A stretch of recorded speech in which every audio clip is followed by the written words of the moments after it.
Welcome to the best spare build in 2020. This build is so sick, I tell you, I had so much fun testing all the various abilities and playing around with the build. This really started when I had a build request about a new spare build, but in fact it is so good and so awesome that I really have to show it to you here in a special video.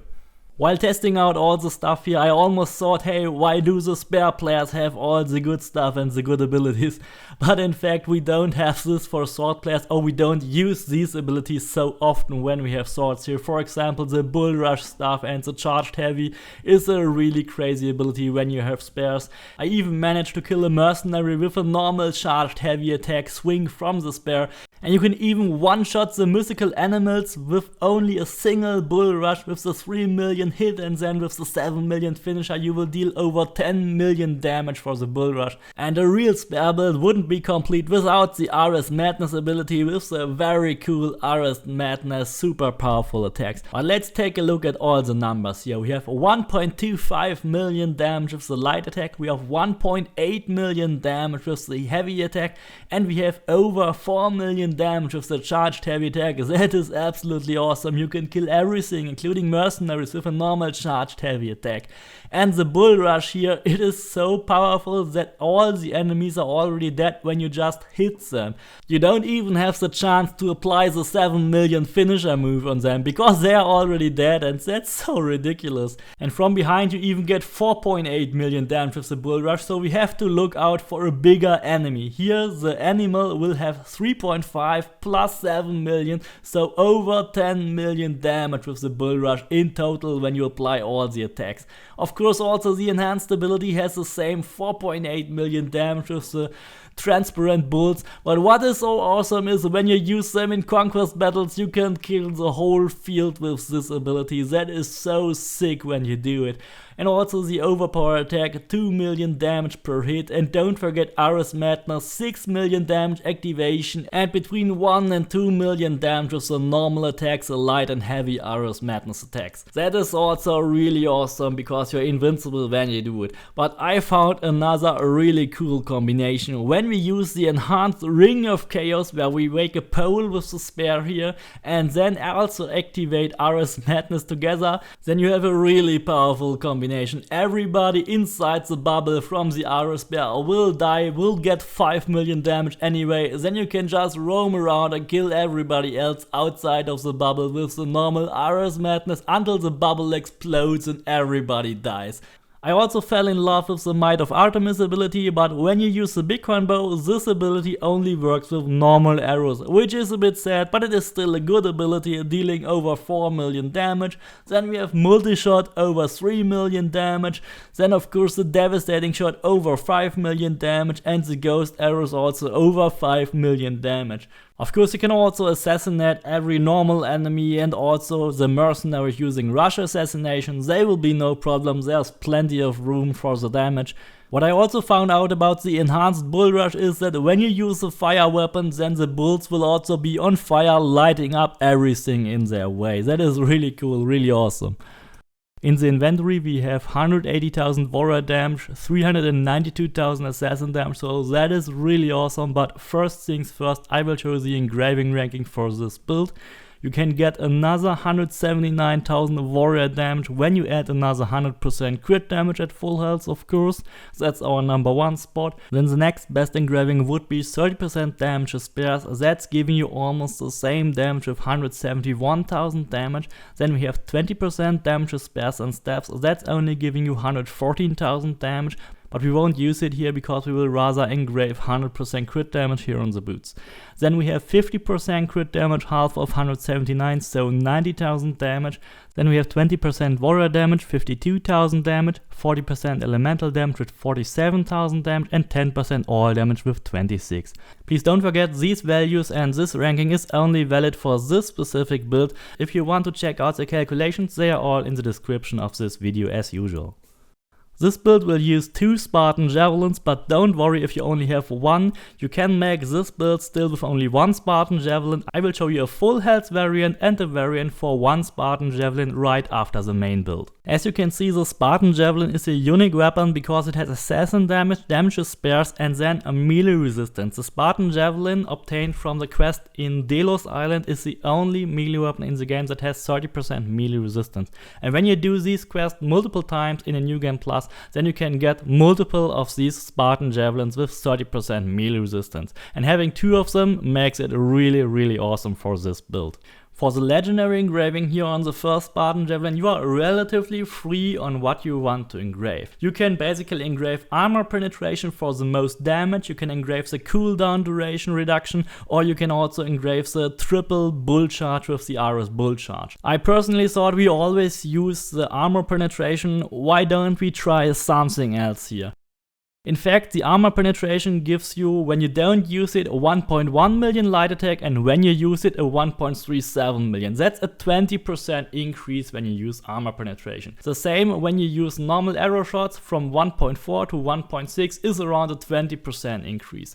And if you ask me, I can totally live without these 20% because we already have the Bighorn Bow that gives us 60% additional damage. So I decided I will show you the options and you can decide yourself what you want to put on your left Spartan Javelin or on your left weapon. You can either go for the armor penetration for the most damage, go for the cooldown time duration reduction as I will, or just use the triple bull charge. I've shown you how insane this can be at the beginning. You could also use something totally different. It's your build, you can make it like you want it and not make a simple copy from mine. On the other Spartan Javelin we have the same perks, assassin damage, damages spares and 30% melee resistance, and then we will engrave convert 50% assassin damage to all damage, because both of our Spartan Javelin have assassin damage primary and we rather want to have warrior damage because this is a warrior damage spare build. And we also have assassin damage perks in the masteries and in the abilities that also give us additional assassin damage, so in total we can convert 54% warrior damage out of all the assassin damage we have here in the build. Some people also recently proposed to use the convert hunter damage to all damage to rescue the hunter damage from the Bighorn Bow, but here we only have 1 item with hunter damage and 2 items with assassin damage, or even more in the variants later on. So it is better to use the convert assassin damage because we have more assassin damage and then we get more warrior damage as well. Then we have the Bighorn Bow. Don't worry, this is only a blue item, but it will add all the 6495 DPS to our left melee weapon. You see the big difference here in the bottom, 179,000 to 109,000. That is what the Bighorn Bow makes. It amplifies your left warrior damage by a factor of 1.6 by adding all the 6,495 DPS to the left weapon.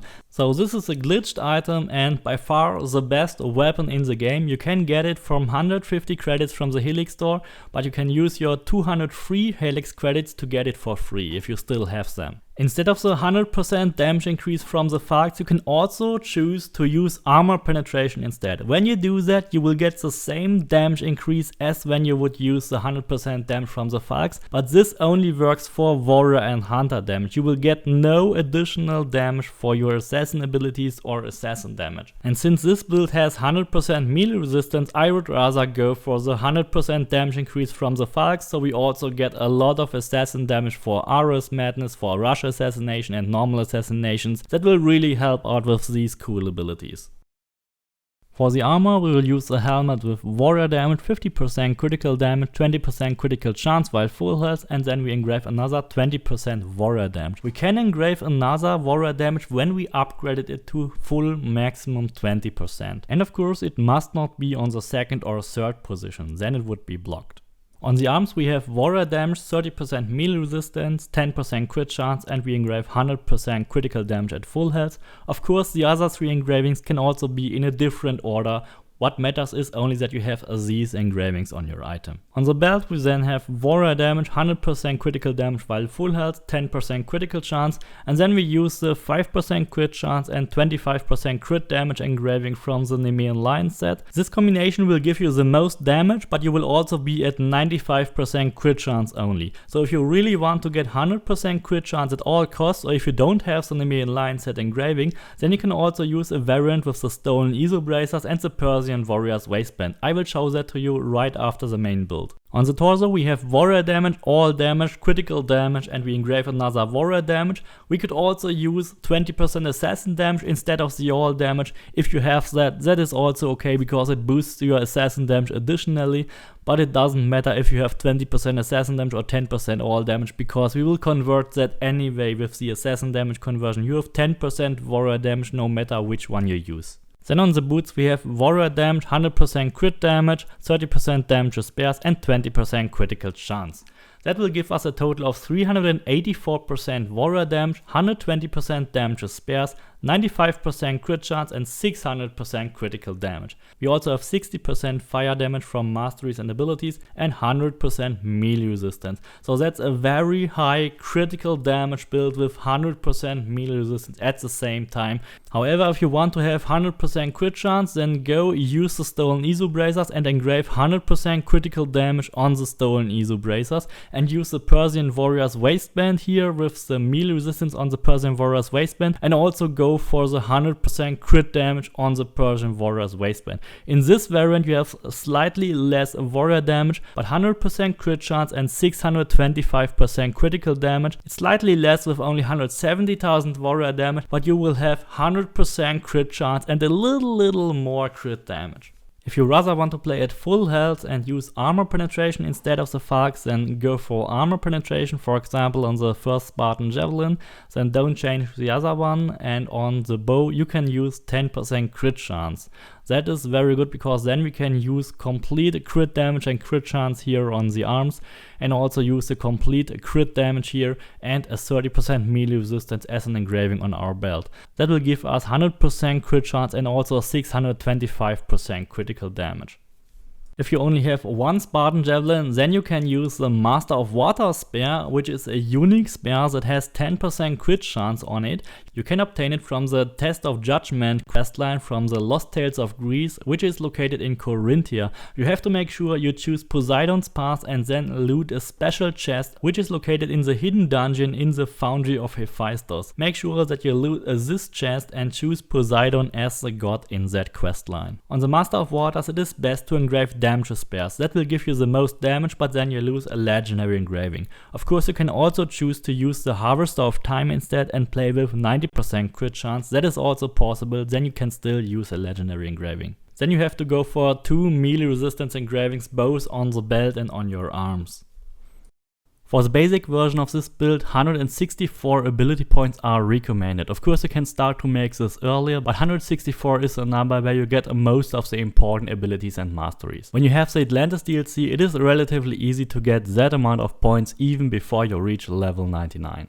There are a couple of things I recommend you to go for in the Hunter tree, but of course you can also skip them. First of all is Sixth Sense, that slows down time and gives you much more Hunter damage, and also the opportunity to use damage when time is slowed down in your mastery points. You should go for 2 points on Arrow Master to unlock either the poison or the fire arrows. Then Multi-Shot is a very good recommended ability, Devastating Shot as well. You don't have to go for Predator Shot, but it is a very good ability. It deals even more damage than Devastating Shot, but it is also harder to use. Then of course go for Archery Master, that refills your first adrenaline segment and also gives you more Hunter and Headshot damage. Only invest 1 point here on the Overpower attack because that is bugged when you use the Bighorn Bow, it won't deal much damage at all. Use the Ghost Arrows if you want to, that can pierce shields and is very good versus Athenians. If you still want to fill your last position on your Hunter wheel and you don't want to use Predator Shot, then you can use Might of Artemis, the enhanced version of Reign of Destruction, as a very good replacement. It will deal up to 4 to 5 million damage and kills multiple enemies from above. One of the best warrior abilities for spares and staff players are the Ares Bull Charge or the normal Bull Rush. The Ares Bull Charge generates these virtual bulls that are rushing through the battlefields and are just really cool.